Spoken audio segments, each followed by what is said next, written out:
Miguel Hernandez stepped off the bus, his few possessions clutched tightly in his calloused hands. He journeyed far, leaving behind the sun-drenched fields of his childhood for the bustling streets of Millbrook, America, the land of opportunity. Miguel, a devout Catholic, whispered a prayer of thanks, his heart brimming with hope.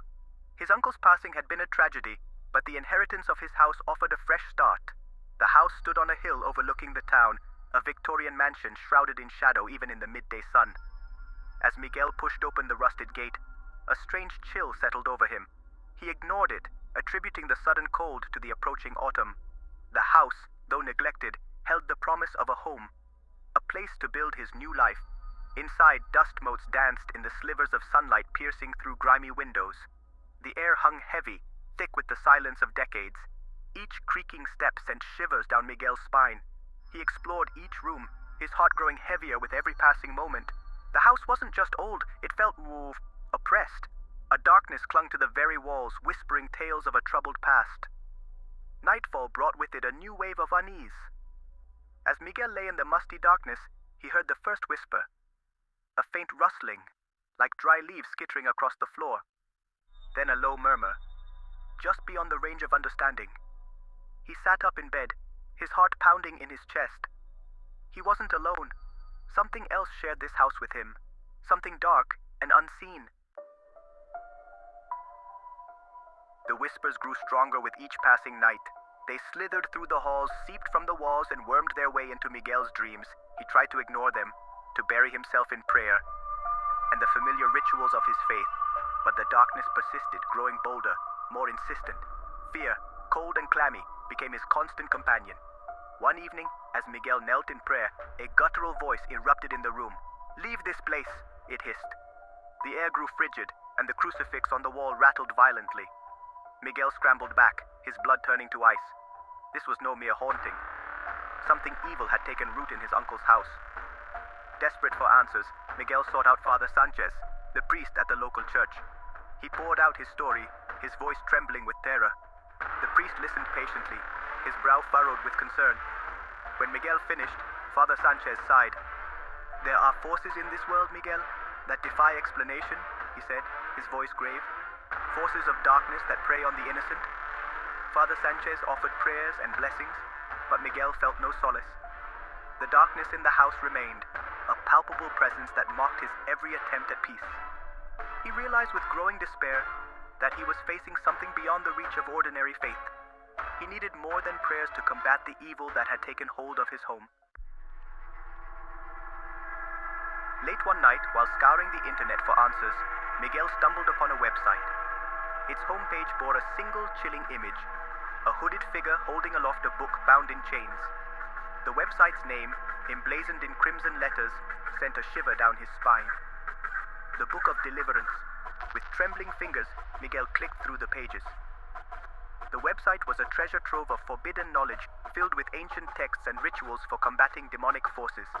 Miguel devoured every word, his initial skepticism giving way to a desperate hope.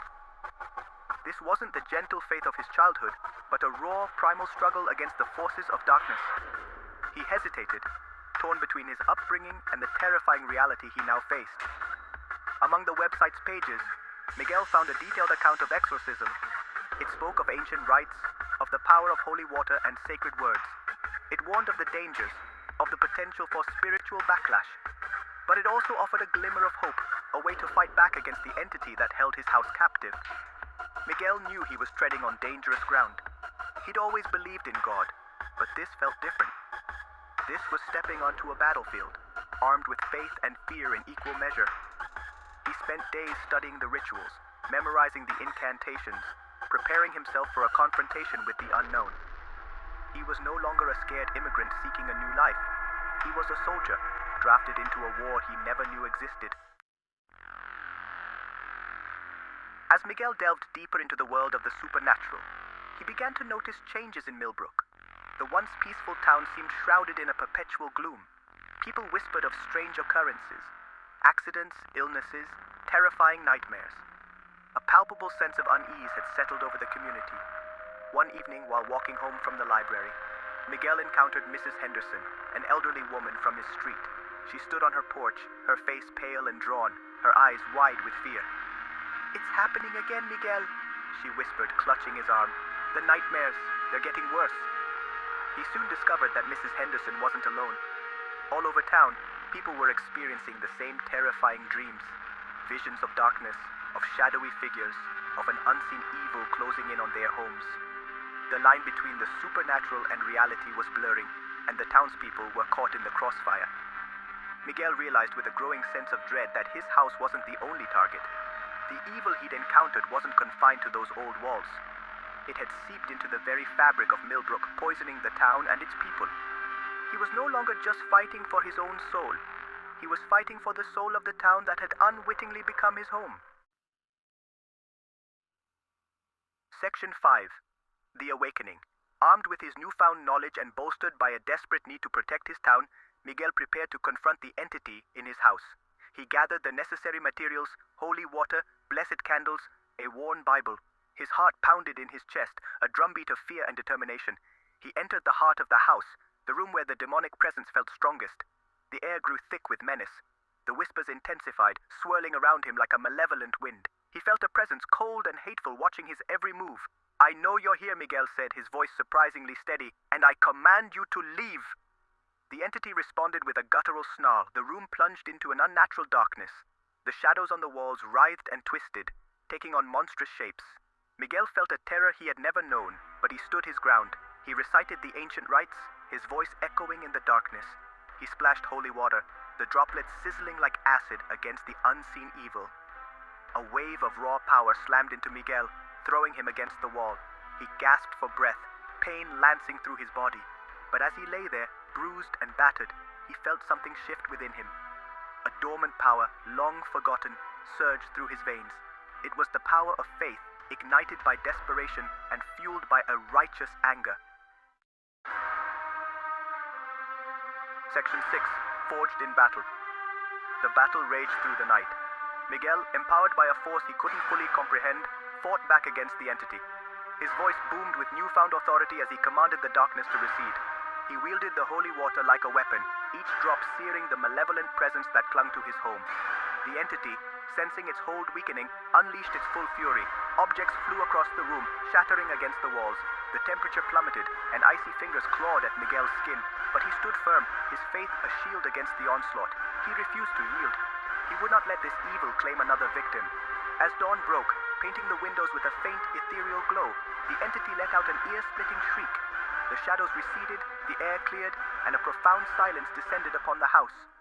Miguel, exhausted but triumphant, collapsed to his knees. He had done it. He had driven the darkness from his home.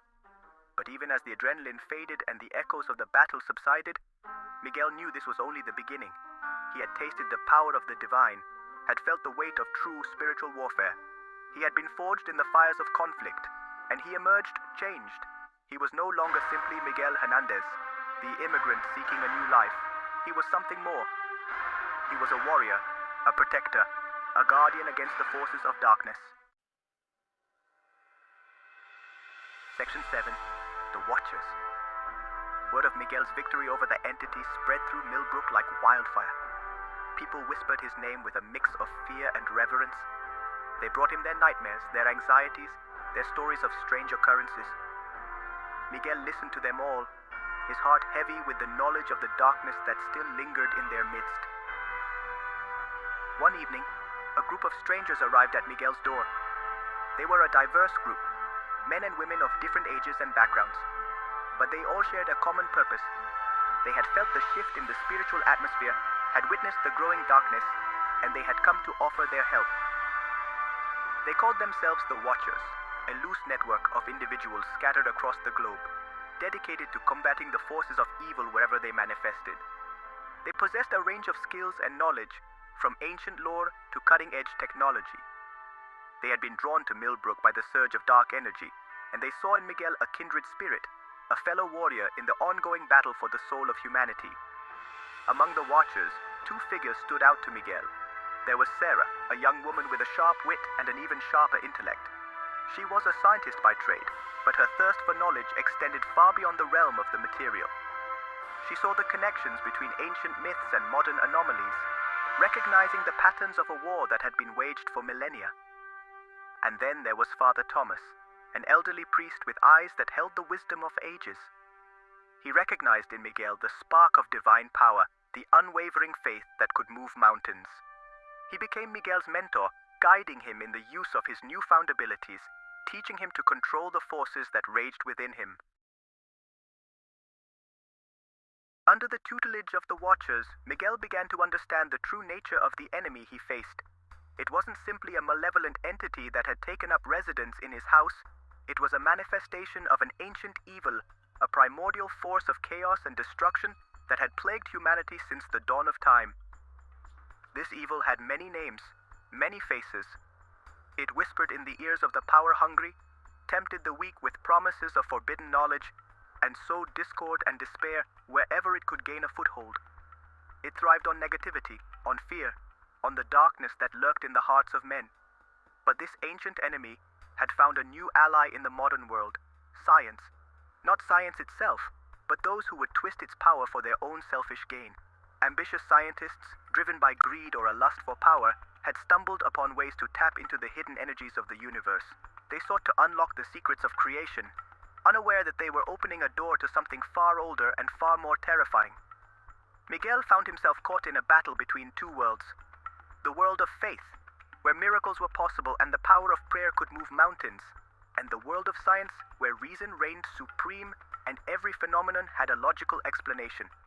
But he soon realized that these two worlds were not so different after all. They were simply two sides of the same coin, two perspectives on the same underlying reality. As Miguel honed his abilities, the battles escalated. The forces of darkness, sensing a formidable opponent, rallied against him. Demons manifested in the shadows, their eyes burning with hatred. Dark rituals were conducted in forgotten places, attempting to tear open the veil between worlds and unleash unimaginable horrors upon the earth. Millbrook became a battleground, the epicenter of a conflict that stretched far beyond the borders of their small town. The Watchers, working tirelessly alongside Miguel, used their unique skills to combat the encroaching darkness. Sarah, with her scientific expertise, devised ways to track and contain the surges of dark energy. Father Thomas, drawing upon his vast knowledge of ancient lore, provided guidance and support, his faith an unbreakable shield against the forces of evil. Miguel, caught in the crosshairs of this ancient war, found himself torn between the life he once knew and the destiny that had been thrust upon him. He missed the simple pleasures of normalcy, a quiet evening at home, a friendly chat with his neighbors, the comforting rituals of his faith. But he knew he could never go back. He had seen too much, experienced too much. He had been chosen, and he would not shirk his responsibility. Lines were drawn in the sand. On one side stood Miguel and the Watchers, guardians of humanity, their faith and courage tested in the crucible of battle.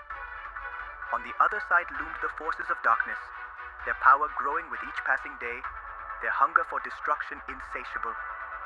The fate of the world hung in the balance, teetering on the edge of a knife. The deeper Miguel ventured into the world of the supernatural, the more he realized that the battle was not just about defeating monsters or banishing demons. It was about maintaining a delicate balance, a cosmic equilibrium between the forces of light and darkness, between the material and the spiritual. He learned that the veil separating our world from the realms beyond was porous, constantly shifting and changing. There were places where the barriers were thin, where the energies of other dimensions bled through into our reality. These were places of power, both sacred and profane, where ancient rituals could be performed and gateways to other worlds could be opened. Miguel found himself walking a tightrope, navigating the treacherous terrain between two worlds. He couldn't ignore the evidence of his senses, the tangible manifestations of the supernatural that he encountered on a daily basis. But neither could he abandon his faith, the bedrock upon which his sanity rested. He came to understand that science and religion were not mutually exclusive.